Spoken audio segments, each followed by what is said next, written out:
Mommy, hindi mo ba nakikita yung ginagawa ni Lyra? Pumunta siya dito, umiiyak, nagmamakaawa para iurong mo yung kaso kay Aling Zenny. Vanessa, sincere si Lyra na lumapit sa akin. I don't think nagpapaawa siya or anything. Natural lang na umiyak siya dahil masakit sa kanya ang nangyari sa nanay niya. So anong gagawin niyo? Uurong niyo na lang yung kaso laban kay Aling Zenny? Ma, hindi mo pwedeng gawin yon. Hindi kayo pwedeng makinig kay Lyra. Kasi pag ginawa mo yun, hindi na natin malalaman kung anong totoong nangyari nung gabing yon. Hindi mo na malalaman kung talagang si Aling Zenny ang may kasalanan, bakit patay si Angeline ngayon. Pero naaawa ako kay Lyra. Ma, you have to be strong. Do this for Angeline, Ma. Please. You can't listen to Lyra. Ma, pag inurong mo yung kaso laban kay Aling Zenny, parang tinalikuran mo na rin si Angeline.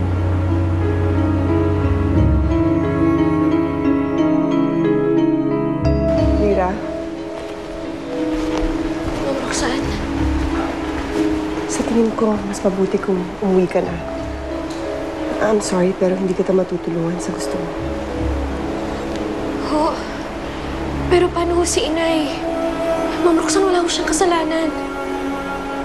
Malaki ang kasalanan ng inay mo sa pamilya ko. Namatay si Angeline dahil sa kapabayaan niya.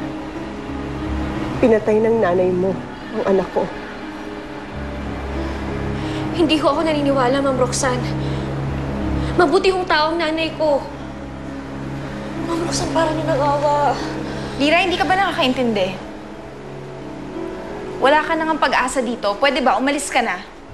Ma'am Roxanne, parang nang-awa. Patawarin na po ang nanay ko. Dito nga dito. Ma'am Roxanne! Dito! Ma'am Roxanne, sige na naman! Maawa na kayo sa akin, Ma'am Roxanne!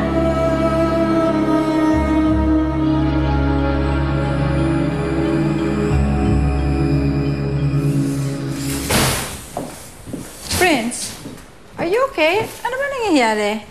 Wala, ma. Bad trip lang. Pinuntahan ko si Lyra. Ayaw niya akong kausapin. Siya na nga itong sinasuyo eh.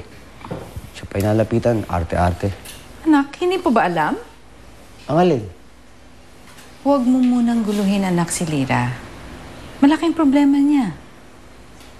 Alam mo, mahirap ang sitwasyon niya ngayon. Lalong-lalo ng sitwasyon ng nanay niya. Sitwasyon? Bakit? Ano mo ba yung nangyari kay Aling Zenny? Halika dito! Halika dito! Alam mo, ikaw ang kapal din ang mukha mo eh. Ano sa tingin mo, ha? Mabibilag mo ulit yung ulo ng mami ko?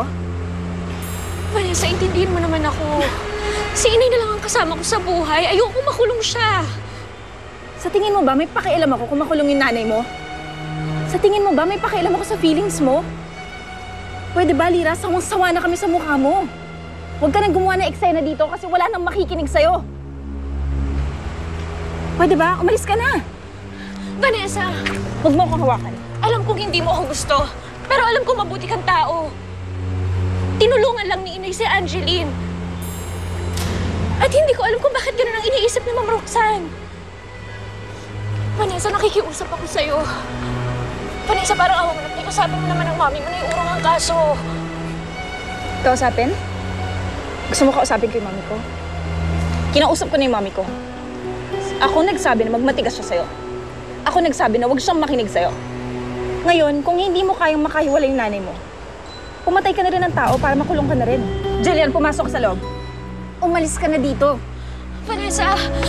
Umalis ka na nga eh! Pero awa mo na! Vanessa!